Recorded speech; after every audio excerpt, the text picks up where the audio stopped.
Boa noite, seja muito bem-vindo a mais uma edição do Panorama. Esta edição traz um conteúdo preparado especialmente para você. A partir de agora, acompanhe os destaques de hoje. Pista não é pasto. Prefeitura fala sobre microchipagem de animais de grande porte soltos nas vias. Caratinguenses marcam presença em eventos alusivos aos 174 anos da cidade. Lar dos Idosos Monsenhor Rocha segue com campanha para instalação de energia solar. O Pense Direito de hoje vai falar sobre a medida protetiva. Você vai conhecer alguns truques para a preparação de uma carne moída perfeita. E ainda você vai ver algumas dicas e cuidados para se ter com os idosos durante o inverno. O quadro sobre saúde mental faz reflexões sobre o comportamento de um conhecido jogador de futebol. Aluno da escola Professor Jairo Grossi se destaca no kart. Conheça o projeto Nós Também Temos História, que busca um olhar humanizado sobre a população de rua. É o que você confere a partir de agora.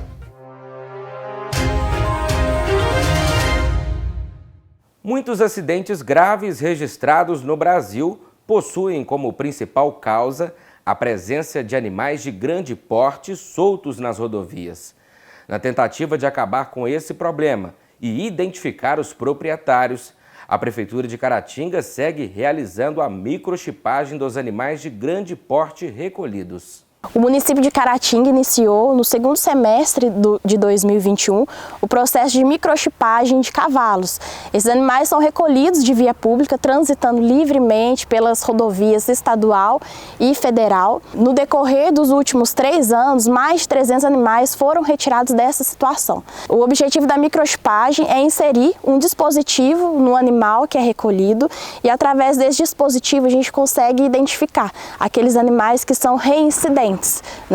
O proprietário ele pode vir ao canil através de uma multa, que é uma taxa que é paga, retirar o seu animal e, a partir do momento que esse animal ele é reincidente no canil, o município fica desobrigado a entregar, a fazer essa restituição para o responsável. É importante que os tutores desses animais mantenham eles confinados, protegidos em locais que estejam distante das rodovias públicas, a fim de evitar acidentes, que muitas vezes pode ser fatal. Vale reforçar que esse é um procedimento que permite a identificação do animal e não gera danos à saúde. Por meio do microchip, é possível obter informações precisas em tempo real, como, por exemplo, dados do animal e do proprietário.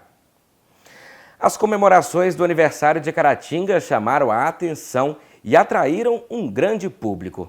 Além de eventos paralelos e alusivos à data, os caratinguenses prestigiaram o circuito de bares, o encerramento do Boteco é Coisa Nossa 2022 e o ato solene de celebração dos 174 anos da cidade. Que vale a pena lutar pelo amanhã melhor. Que vale a pena nós darmos e dedicarmos parte da nossa vida à administração municipal, que não tem outro objetivo que não seja melhorias e qualidade de vida para todo cidadão caratinguense, e eu me incluo como cidadão caratinguense. Escolhi Caratinga para ser a terra em que eu vi a possibilidade de encontrar dias melhores, de um futuro melhor. E o que nos dói muito é quando você, enquanto chefe do executivo, tem de decidir aquilo que você vai fazer primeiro, sabendo que tem muitas coisas para se fazer, mas tem que se decidir. Ainda bem que nós não decidimos quem vai morrer e quem vai viver, mas nós decidimos onde fazer primeiro, onde melhorar primeiro, onde tem mais necessidade. E isso às vezes é muito incompreendido pelas pessoas. Mas eu tive de fazer escolha nesse momento e ver onde era mais necessário fazê-lo e com as condições financeiras que nós temos para fazê-lo. Dentro daquela política de que não adianta eu começar e não terminar. Adianta eu começar a sua obra que demanda um recurso muito grande e que chegar no meio eu não conseguir executá-la. Nós precisamos chegar ao final de todas elas. E nós temos certeza absoluta, com erros e com acertos, nós estamos no caminho certo. Não só eu, como toda a administração pública municipal.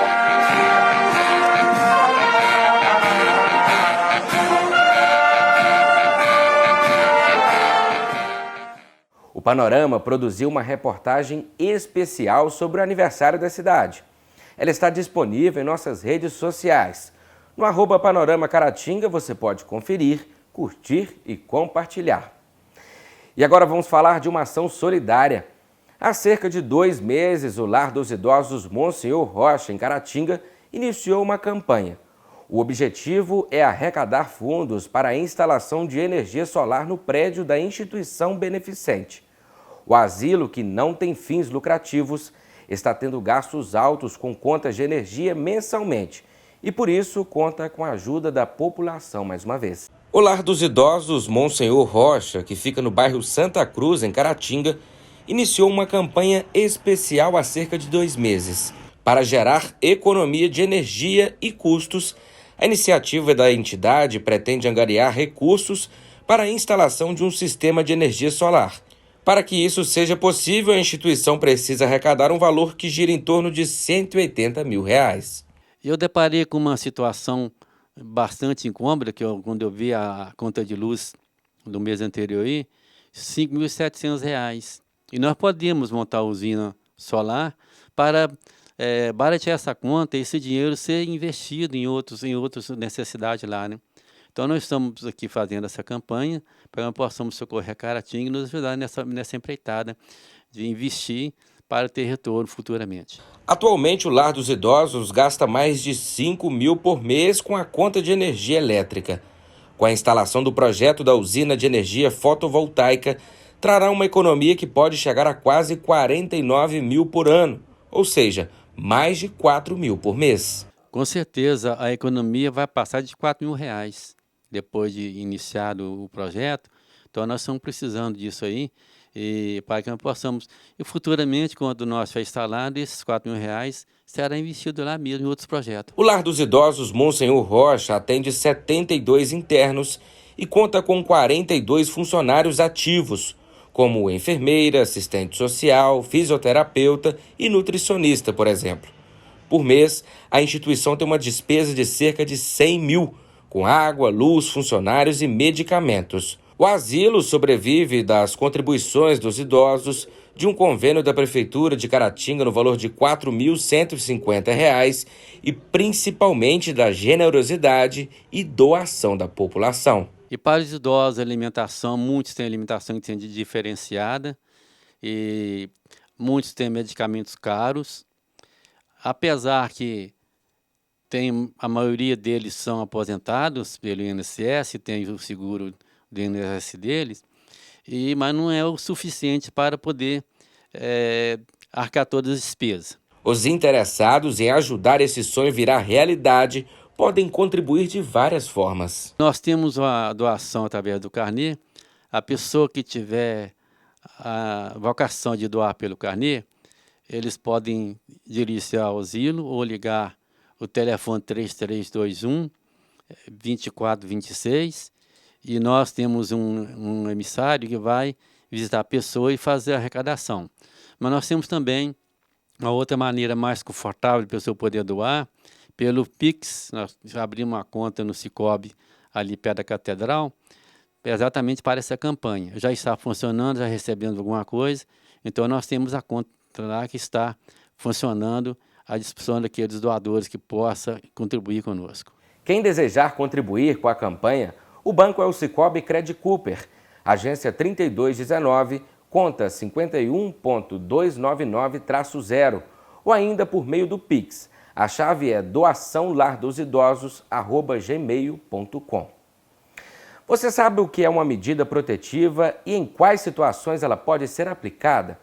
O Pense Direito de hoje vai falar sobre esta ferramenta jurídica tão importante e trazer detalhes para que você possa conhecer mais deste assunto. Acompanhe. A Lei nº 11.340 de 2006, a chamada Lei Maria da Penha, prevê uma série de medidas protetivas cujo objetivo é, como o próprio nome sugere, a proteção da mulher que eventualmente se encontrar em situação de violência doméstica ou familiar. E por violência doméstica, a própria lei define essa como sendo qualquer ação ou omissão baseada no gênero que cause à mulher morte, lesão, sofrimento físico, sexual ou psicológico e dano moral ou patrimonial. É importante destacar, portanto, que para haver violência doméstica contra a mulher, não é necessário que haja um contato físico. É possível haver a violência doméstica, por exemplo, se houver ameaça, sem que haja contato físico. Também é possível haver a violência doméstica entre mãe e filho, por exemplo, um filho que ameaça a mãe, um irmão que ameaça a irmã, um ex-namorado ou namorado que ameaça a sua namorada ou ex-namorada, um marido que ameaça a esposa ou ex-esposa. Tudo isso aí pode configurar, sim, a questão da violência doméstica contra a mulher. Um pai que ameaça a filha ou agride a filha, por exemplo, também se encaixa nesse conceito de violência doméstica contra a mulher. Pois bem, sobre as medidas protetivas, a primeira questão que é importante ressaltar é que elas não têm um prazo definido na lei. Diferentemente do que muitos pensam, as medidas não têm um prazo. Elas vão perdurar enquanto perdurar a situação de periculosidade contra a mulher. Ok? E quais são as tais medidas protetivas, então? A lei traz várias delas. Dentre elas, nós temos algumas que eu vou citar aqui.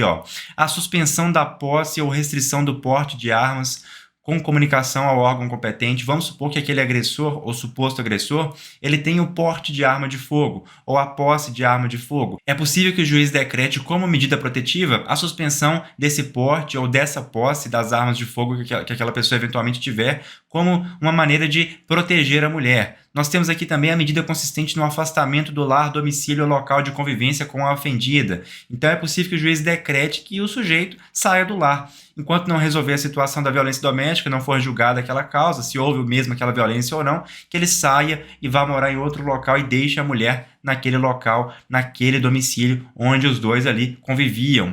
É possível também que o juiz proíba ao agressor algumas condutas, como por exemplo a aproximação da vítima. Então vamos supor que o agressor, tradicionalmente ele passe por um local onde a vítima trabalha, onde a vítima pode ser encontrada. O juiz pode falar, olha, você não pode se aproximar dela a tantos metros, 100, 200, 300 metros.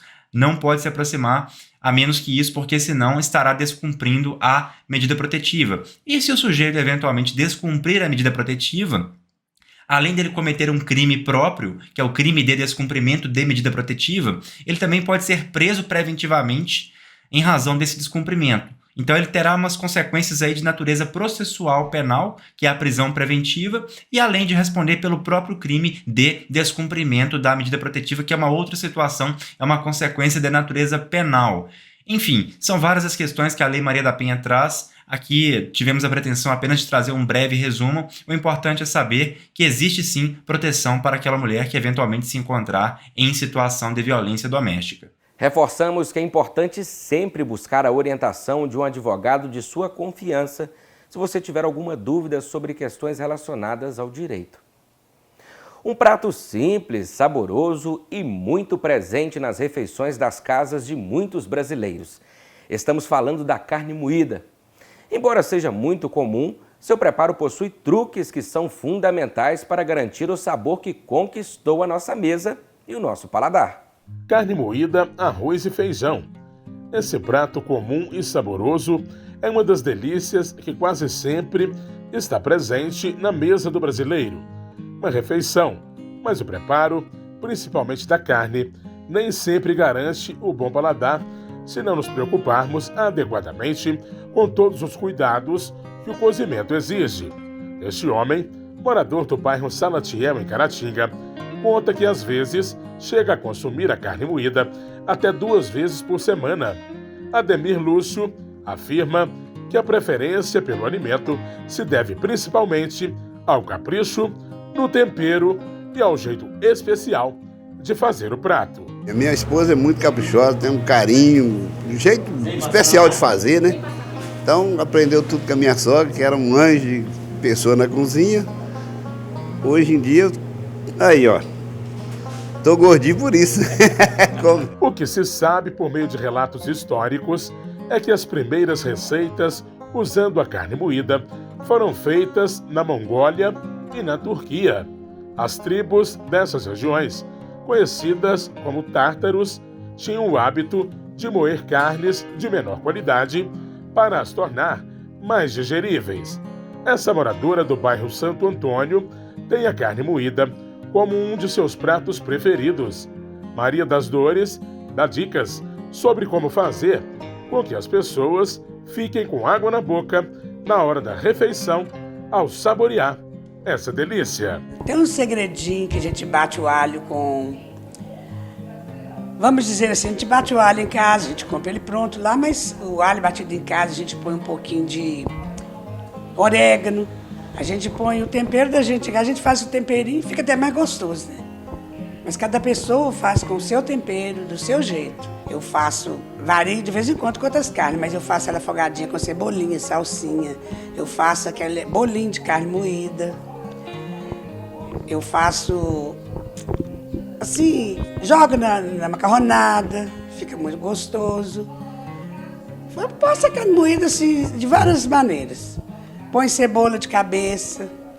E a gente ensinou os filhos da gente também a comer carne moída, que era uma maneira mais fácil, né? A vida era muito difícil. Hoje em dia, a vida dos filhos está mais fácil, né? Mas ter a mão abençoada na hora de cozinhar é apenas uma das razões que tornam o prato irresistível. É preciso ficar atento também na hora de comprar os ingredientes. É preferível que a carne seja moída na hora e que o nervo ou excesso de gordura sejam retirados. Outra dica é usar o produto no máximo 2 dias após a compra.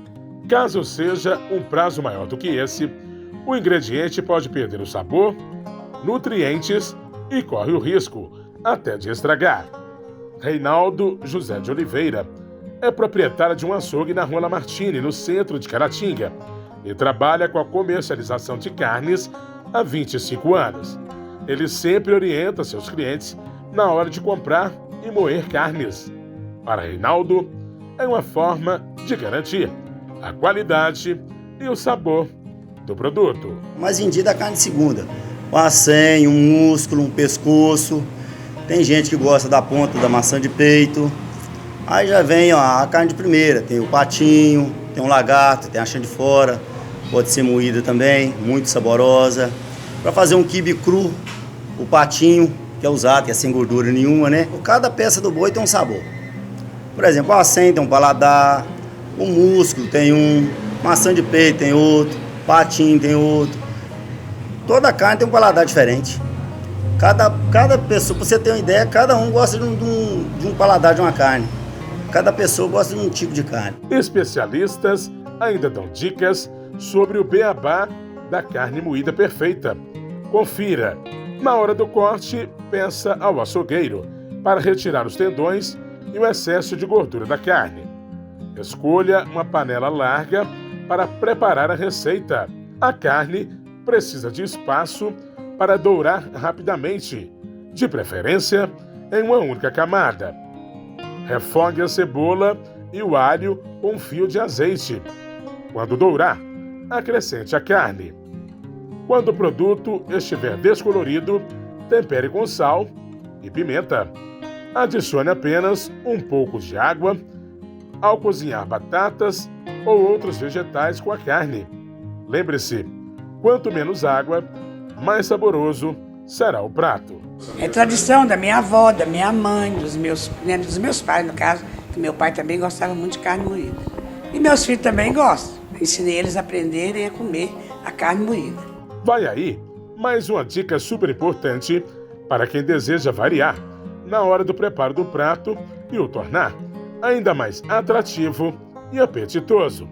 Experimente uma mistura clássica com 20% de costela, 40% de peito e 40% de acém. Tudo bovino. Adicione de 15% a 20% de gordura da própria costela, o que dará ainda mais sabor ao preparo.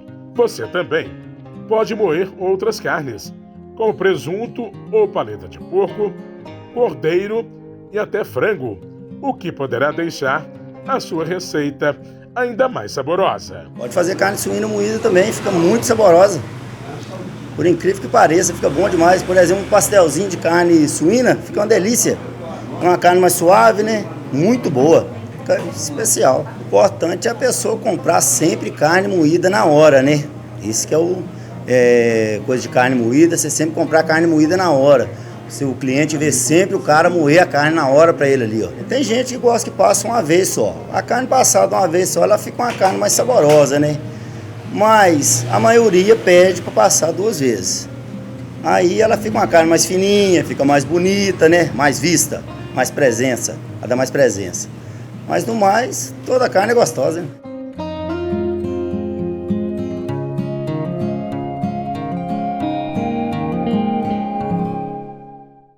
Aproveite as nossas dicas para que o preparo possa ser nutritivo e saboroso.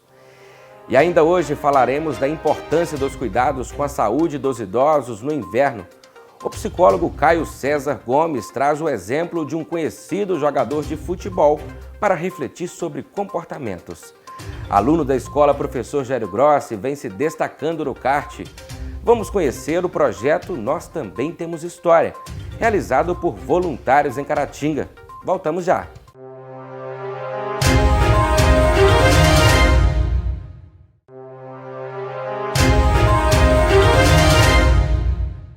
A chegada do inverno traz uma série de preocupações quando o assunto é saúde e bem-estar, principalmente dos idosos. Por isso, o jornalismo do Panorama preparou uma reportagem com dicas e cuidados para se tomar durante a estação mais fria do ano. O inverno traz aquele friozinho gostoso e muita vontade de ficar debaixo das cobertas o dia inteiro, né? Mas a grande questão é que muitos idosos sofrem as consequências desse período mais frio e acabam tendo o bem-estar e a qualidade de vida seriamente prejudicados. Os idosos, eles têm mais suscetibilidade a infecções respiratórias, né? Eles possuem realmente uma saúde, às vezes, já com comorbidades associadas, já tem algum problema de saúde já. No dia a dia deles já tratam doenças crônicas e realmente quando tem o inverno, né, contato com pessoas já com síndromes gripais, né, sintomas gripais, eles podem sim adquirir doenças respiratórias e são pessoas que a gente precisa realmente assim ter um cuidado maior, uma atenção maior, porque o risco das complicações respiratórias nos idosos são realmente muito maiores. Eles podem ter problemas cardiovasculares, né, ou alguma sequela de algum problema neurológico que pode ter acontecido com eles. Então o risco realmente de uma pneumonia, né, broncoaspirativa ou até mesmo de contato com outros pacientes, né, contato com as pessoas da própria comunidade, né. O risco de pneumonia, por exemplo, adquirida na comunidade, é uma complicação muito comum que a gente tem observado agora no inverno. Os idosos se infectam com pneumonias e realmente são pneumonias que podem vir a complicar e até mesmo ser necessário uma internação hospitalar. Então, assim, o nível realmente das pessoas internadas nas unidades respiratórias, né, hoje em dia, não somente por Covid, mas também por outros tipos de doenças respiratórias, realmente os idosos são o maior número nas internações hospitalares. A dona de casa, Simone, contou que a rotina dela é diferente no inverno. Ela tem restrições, principalmente em sair de casa nesta época, porque ao se expor ao frio, ela sente muitas dores. Tenho fibromialgia, reumatismos, em geral, artrite, artrose. Tenho também alergias. Então, é preciso que eu fique mais dentro de casa e me aquecendo bastante para evitar tudo isso. Na terceira idade, o organismo diminui a capacidade de regular a própria temperatura. Isso se deve ao fato de que o sangue já não é mais bombeado na mesma intensidade para todas as partes do corpo, o que faz com que os idosos sintam mais frio do que os jovens. As atividades do lar no inverno são um pouco difíceis, porque a gente tem que colocar a mão em água fria e é difícil mesmo, porque as dores, se você se expõe à água fria, as dores Vem. Gripe, resfriado, pneumonia, sinusite, amidalite e alergia são as doenças mais comuns nesta época e a alimentação adequada é super importante, assim como fazer exercícios regularmente, se expor ao sol e tomar bastante líquido. Então é importante que a alimentação seja uma dieta rica em vitamina C e D. A vitamina C ela melhora a resposta imune e a vitamina D ela é importante para a manutenção óssea do corpo. E também procurar ingerir alimentos mais quentes, né? Chás, sopas, além de beber bastante líquido, desde que não haja nenhuma contraindicação por alguma doença pré-existente. A médica de família e comunidade, doutora Gabriela Gonçalves Campos, explicou que as pessoas tendem a ficar mais retraídas e contraídas no inverno por conta do frio. Também costumam andar mais curvadas, embora não percebam, e muitas vezes interrompem a atividade física regular. Esses fatores contribuem e muito para o aumento das queixas de dores crônicas. Não somente os idosos, mas todo tipo de população no inverno tende a fazer menos exercícios físicos devido ao frio. E esse risco, né, de diminuir o hábito dos esportes, das atividades físicas em geral, dos exercícios físicos em geral, deixa as articulações, né, a parte osteomuscular mais rígida devido ao frio, e sem o exercício, realmente as dores articulares elas podem aumentar e ser também uma queixa muito comum nas unidades de saúde, não somente nas unidades básicas, né, na atenção primária em saúde, mas também nos pronto atendimentos de urgência, emergência. Na UPA, no caso, né, essa é uma queixa muito comum nesse período do ano. Apesar das temperaturas mais amenas, a Simone, que mostramos no início da reportagem, mantém sua rotina de cuidados domésticos. As atividades do dia a dia já me fazem esse benefício de ter o corpo sempre em movimento. Então eu procuro não ter preguiça e fazer tudo que tem que ser feito, apesar do inverno. Evitar o consumo de comidas pesadas nesta época do ano, já que o metabolismo corporal fica bem mais lento, é o recomendado. Outra dica bacana é usar roupas confortáveis e quentinhas. Peças apertadas podem afetar a circulação sanguínea.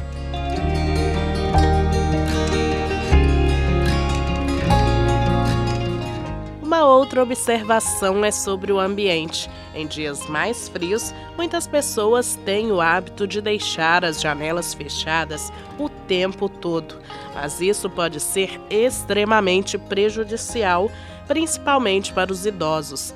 Locais ventilados são essenciais para evitar a proliferação dos vírus causadores de doenças como gripes e resfriados. Não podemos esquecer também da vacinação. Infelizmente, a pandemia não acabou. O uso de máscaras, né, os cuidados que a gente sempre orientou, né, a Prefeitura sempre reforçou bastante isso para prevalecer.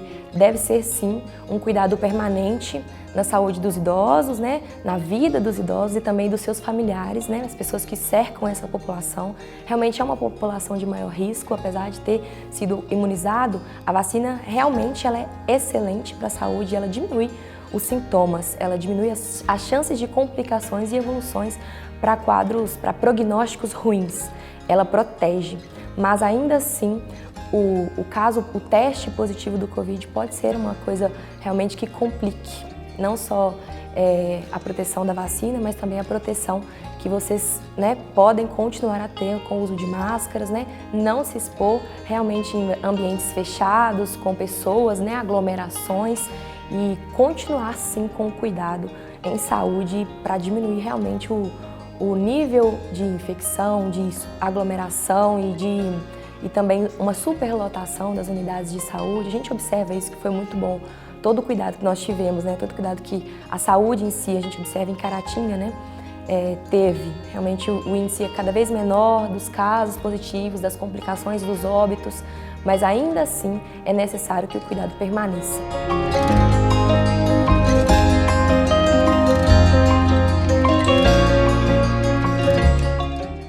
Outro Outros cuidados com a saúde também são importantes, como monitorar a pressão arterial, ter a atenção redobrada com o coração e, claro, evitar a automedicação. E agora é hora de falarmos de saúde mental. No quadro de hoje, o psicólogo Caio César Gomes traz um exemplo de um conhecido jogador de futebol para fazer algumas reflexões sobre importantes questões de comportamento. Veja. Olá, pessoal. Hoje peço licença para vocês para falar de um assunto que é um assunto muito popular no nosso país, que é sobre futebol. Então peço licença a vocês. Acho que muitos dos telespectadores me conhecem, sabem que sou torcedor do Clube Atlético Mineiro. Mas nesse momento, peço essa licença para cada um de vocês para falar de um tema, de um assunto muito específico, né? E tentarei, de todas as formas, ser imparcial nesse momento, se isso for possível. Eu quero aqui falar de uma figura conhecida hoje no Brasil inteiro e talvez no mundo todo, que é o Givanildo, a figura do Hulk. Né? Essa figura assim, que parece brilhar tanto para todos nós. Né? Assim, eu quero falar um pouco dessa pessoa, Givanildo, e dessa imagem que ele passa do Hulk. Né? Só que eu não quero aqui, de forma demagoga, trazer uma ideia sobre as coisas boas somente que o Hulk faz. Eu acho que isso todo mundo já sabe, né? Da humanidade que o Hulk tem. Né? Não é isso que eu quero trazer sobre o Hulk, não. Da importância da gente pensar um pouco nessa figura. Eu quero trazer o Hulk gente. Eu quero falar um pouquinho do Hulk, ou do Givanildo, né? Como um humano que ele é. Eu estou dizendo isso porque nos últimos tempos, né? Assim, acho que a gente vive um momento assim, no nosso país que as imagens que nós temos, né, aí, através da mídia, da rede social, sempre imagens de figuras que talvez nem existam, mas, né, assim, aquela fantasia de que são figuras perfeitas. E eu acredito que isso é um grande mal da humanidade, sabe? Sempre pessoas que passam uma ideia do 100% das vezes. E o que eu quero falar do Hulk é exatamente o contrário. Como que ele passa a imagem pra gente de que as pessoas podem ser reais. Então hoje eu quero falar aqui dessa pessoa, do Givanildo, do Hulk, como uma figura que zela e acredito que faz valer assim, a gente ter esse momento aqui para falar um pouquinho o quanto é importante a gente perceber nessas pessoas, nessas figuras públicas, humanidade. Né? Num cara que erra, acho que todos sabem, mas assim, hoje joga um futebol assim, que é intocável, né? Assim, a gente pode falar que ele talvez esteja numa das melhores fases da vida dele, mas um cara que jogou a Copa do Mundo de 2014 e teve diante, talvez, da maior catástrofe do futebol brasileiro, que foi uma derrota 7-1 para a Alemanha. Então o Hulk erra também. Né? O Hulk teve altos e baixos, mas está aí. Acho que assim, é disso que eu quero dizer. Um nordestino, com todo orgulho, que também sou nordestino, mas um sujeito nordestino que vem da Paraíba, que sempre trabalhou duro, sabe? Assim, é um cara que faz mostrar que é possível.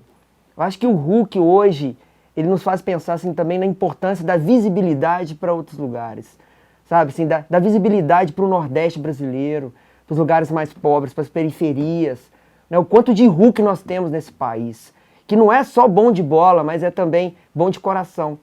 Não sei se vocês acompanharam, mas em Belo Horizonte, nas últimas semanas, ele fez uma movimentação que eu achei super bacana em relação a distribuir cobertores e agasalhos para as pessoas em população de rua. Né? Assim, e vejo que ele faz isso de uma forma natural, né? Um ser humano real.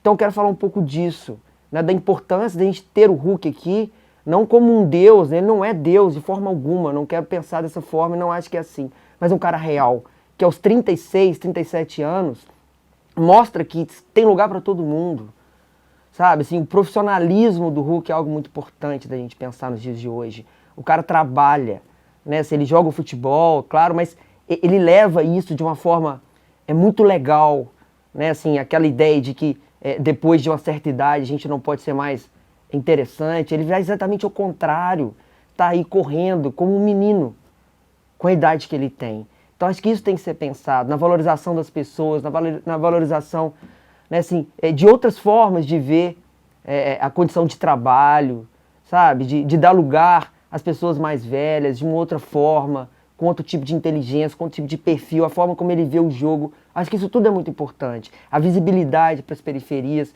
para todos esses lugares. Então eu uso hoje, eu peço licença aqui, né, para utilizar da imagem do Hulk, mas para falar de uma possibilidade de uma geração melhor, sabe? Assim, a forma como ele fala, o Hulk hoje é um ídolo não só do Atlético, mas acredito que todas as torcidas estejam vendo a forma como ele faz, o respeito que ele tem com o público e a importância de uma figura pública passar essas coisas, né? Acho que isso é muito importante. O mundo hoje depende muito das redes sociais, a gente vê tudo, as crianças veem tudo. Então é isso. Eu gostaria aqui de deixar, né, essa imagem do Hulk. É possível ser real. É possível termos um país melhor.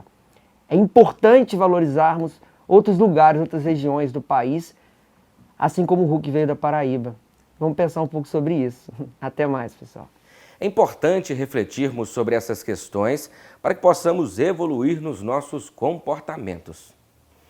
O kart é uma modalidade de esporte a motor que na maioria das vezes se inicia na infância e pode ir até a vida adulta. Em Caratinga, um garoto de 10 anos tem mostrado habilidade no esporte. Ele agora busca recursos para começar a competir.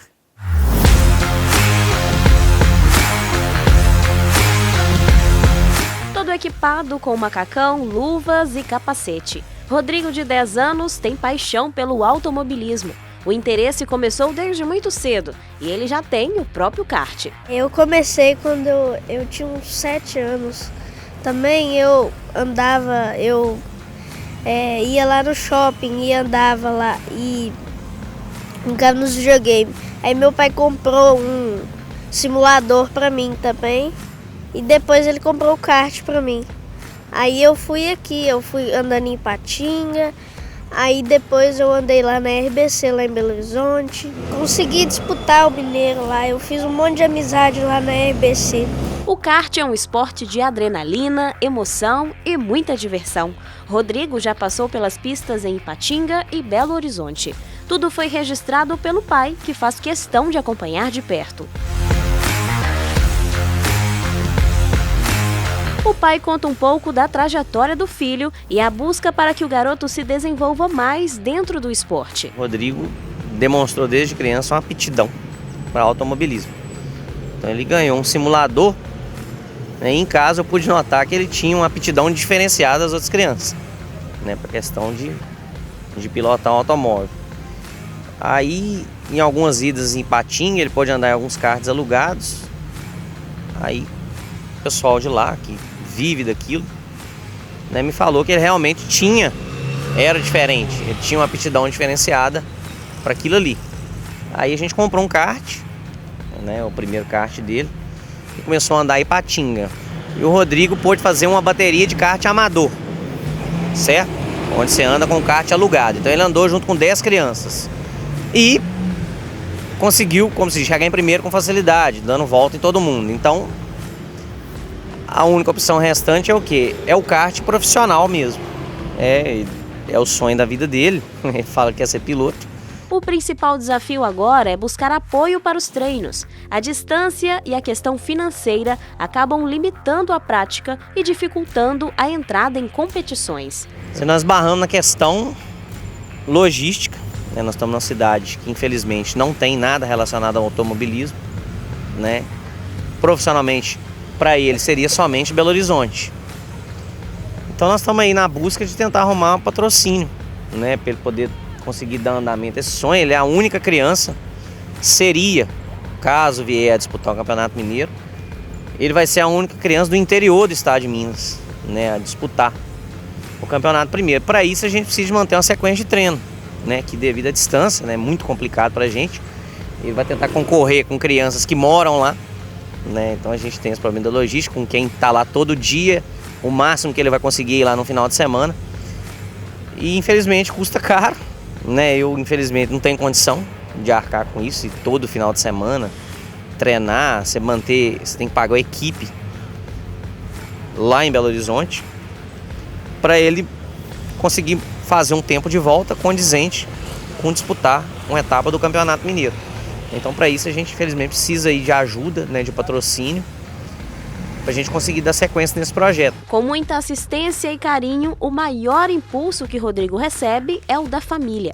O esporte acabou unindo ainda mais. Não se tem notícia da história de campeões, né, que não tiveram apoio familiar desde o início.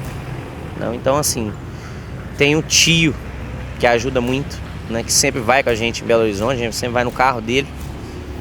Então, assim, né, a mãe, né, aquele capacete novo ali foi a mãe que deu. Então, assim, sem o apoio familiar, a tia, né, todos os parentes ali dão apoio, né, porque não tem jeito de se formar campeões sem o apoio ali do seio familiar, né? Então é muito importante essa questão aí.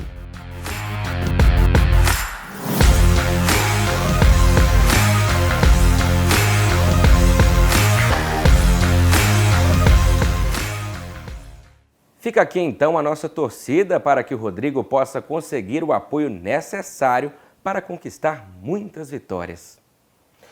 Um grupo de voluntários de Caratinga está desenvolvendo um projeto para levar ao público uma visão humanizada sobre as pessoas em situação de rua. A iniciativa vai virar uma exposição de fotos e relatos, chamada Nós Também Temos História. Um dos maiores reflexos da desigualdade social nas cidades é a presença da população de rua. Pessoas que, além de não terem garantidos alguns direitos básicos, são tratadas com descaso e carregadas de estereótipos. Pensando em retratar essa população de forma mais digna, a servidora pública Flávia Alves idealizou o projeto Nós Também Temos História. Eu visitei uma mostra chamada Abra Seus Olhos, da SP Invisível em São Paulo, e fiquei muito sensibilizada com as fotos que eu vi, com as histórias de vida que estavam contidas ali. E voltei com essa ideia na cabeça e me juntei à Cozinha Solidária e comecei a trabalhar com esse público, distribuindo marmita, a gente também distribuía agasalho, remédio, kits de higiene, enfim, o que a gente souber que pode ajudar de uma maneira responsável.